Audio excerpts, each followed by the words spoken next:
Alors bonjour à tous et bienvenue dans cette vidéo dans laquelle je vais vous présenter deux exemples de calcul de longueur d'un cercle, c'est-à-dire de calcul de périmètre du cercle. Alors on parle de longueur d'un cercle, de circonférence d'un cercle ou encore de périmètre d'un cercle, tout ça c'est la même chose. Alors vous allez devoir être attentif en fait à votre consigne. Si dans la consigne on vous parle du diamètre, eh bien vous servirez de la formule avec le diamètre. Si dans la consigne on vous parle du rayon, eh bien, vous vous servirez de la formule avec le rayon. Premier exemple, quand on se sert du diamètre. Donc là, longueur d'un cercle de diamètre 5 mètres, je recopie ma formule. Je vous incite à le faire, ça vous permet de bien la mémoriser. Diamètre fois pi. Ensuite, nous allons remplacer, alors je fais une petite boulette ici, voilà. Nous allons remplacer le diamètre par sa valeur. Ici, le diamètre fait 5, donc je remplace par 5. 5 fois pi. Et ensuite, c'est la calculatrice qui va travailler. Donc je vais venir taper 5 multiplié par le nombre pi que je vais chercher avec la fonction seconde. J'appuie sur exécute, votre calculatrice vous renvoie la valeur exacte, c'est-à-dire celle qui dépend de pi.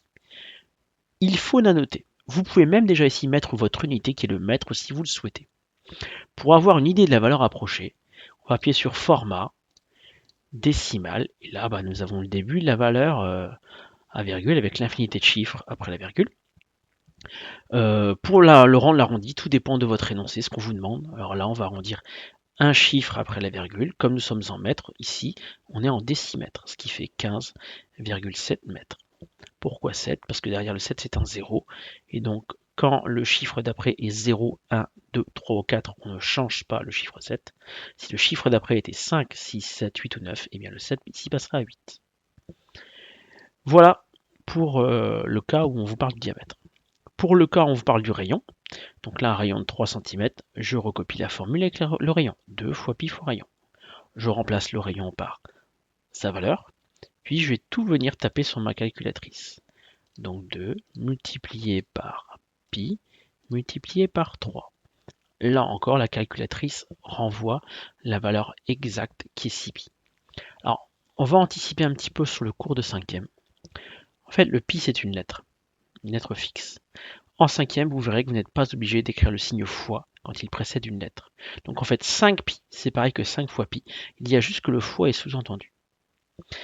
Voilà pourquoi c'est la même chose. Ici, pourquoi ça, c'est pareil que 6pi, c'est pareil que 6 fois pi?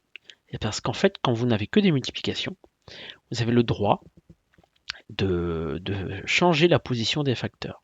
Donc je peux très bien, au lieu de marquer 2 fois pi fois 3, marquer 2 fois 3 fois pi. Et 2 fois 3, ça fait 6. Voilà pourquoi 2 fois pi fois 3, ça fait 6 fois pi. Et donc comme le fois précède le pi, ça fait 6 pi. Vous n'avez pas forcément besoin de votre calculatrice pour calculer ça. À partir du moment où vous avez compris que vous pouvez changer la position des nombres dans la multiplication, vous imaginez que le 3 va à côté du 2. Vous faites 2 fois 3, ça vous donne 6, et puis après vous remettez votre lettre pi. Donc il suffit de multiplier les nombres entre eux, puis de recopier la lettre pi pour avoir la valeur exacte. Pour la valeur approchée, je vais venir faire format, décimal, et là on vous demande d'arrondir au millimètre près, c'est-à-dire un chiffre après la virgule. Comme derrière le 8 c'est toujours un 4, plus petit que 5, je laisse ici le 8. Un petit mot peut-être sur les calculatrices un peu plus anciennes.